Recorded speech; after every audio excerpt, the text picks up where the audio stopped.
நண்பர்கள் அனைவருக்கும் வணக்கம். இன்னைக்கு நம்ம இந்த வீடியோல 100 நாள் வேலை திட்ட பயனாளர்களுக்கு புதிய அறிவிப்பு ஒன்று வெளியாகிருக்கு. ஸோ அதை பத்தி தான் இப்போ நம்ம பார்க்க போறோம். நாடு முழுவதும் கிராமப்புறங்களில் வேலை வாய்ப்பை உருவாக்க வேண்டும் என்ற நோக்கத்தில் மத்திய அரசால் 100 நாள் வேலை திட்டம் அறிமுகப்படுத்தப்பட்டது. இந்த வேலை திட்டத்தின் மூலம் கிராமப்புறங்களில் உள்ளவர்களுக்கு 100 நாள் வேலை வாய்ப்பு வழங்கப்படுகிறது.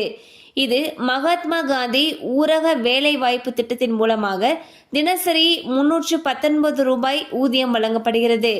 இந்நிலையில் நாடு முழுவதும் தற்பொழுது 100 நாள் வேலை திட்டத்தின் கீழ் பணியாற்றுபவர்களை தகுதி நீக்கம் செய்ய அரசு அறிவித்துள்ளது.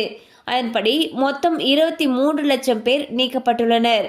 அதாவது போலியான அட்டை, வேலை செய்ய விரும்பாதவர்கள் மற்றும் கிராமப்புறங்களில் இருந்து வெளியேறியவர்கள் மற்றும் இறப்பு போன்ற பல்வேறு காரணங்களால் தொழிலாளர்கள் தகுதி நீக்கம் செய்யப்பட்டுள்ளனர். இதில் அதிகபட்சமாக தமிழ்நாட்டில் மட்டும் 6.19 லட்சம் தொழிலாளர்கள் தகுதி நீக்கம் செய்யப்பட்டுள்ளனர். மேலும் இதே போன்று பீகார் மாநிலத்தில் 4.5 லட்சம் பேரும், சத்தீஸ்கர் மாநிலத்தில் 3.3 லட்சம் பேரும் தகுதி நீக்கம் செய்யப்பட்டுள்ளனர்.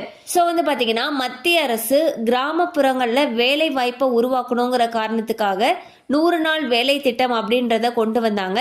இந்த திட்டத்தின் மூலமாக 100 நாட்கள் ஒரு பகுதி மக்களுக்கு வேலை வாய்ப்பை வழங்குறாங்க. இதுல ஒரு நாள் ஊதியமாக 319 ரூபாய் வரைக்கும் ஊதியம் வழங்கப்படுகிறது. இந்நிலையில் இந்த 100 நாள் வேலை திட்டத்திலிருந்து 23 லட்சம் பேர் தகுதி நீக்கம் செய்யப்பட்டிருக்கிறதாக தகவல்கள் வெளியாகியுள்ளன. ஸோ என்ன மாதிரி காரணங்கள்னால தகுதி நீக்கம்னு சொல்லி பார்த்தீங்கன்னா, போலியான அட்டை, வேலை செய்ய விரும்பாதவர்கள் மற்றும் கிராமப்புறங்கள்ல இருந்து வெளியேறியவர்கள் மற்றும் இறப்பு போன்ற காரணங்கள்னால 23 லட்சம் பேரை தகுதி நீக்கம் செஞ்சிருக்காங்க.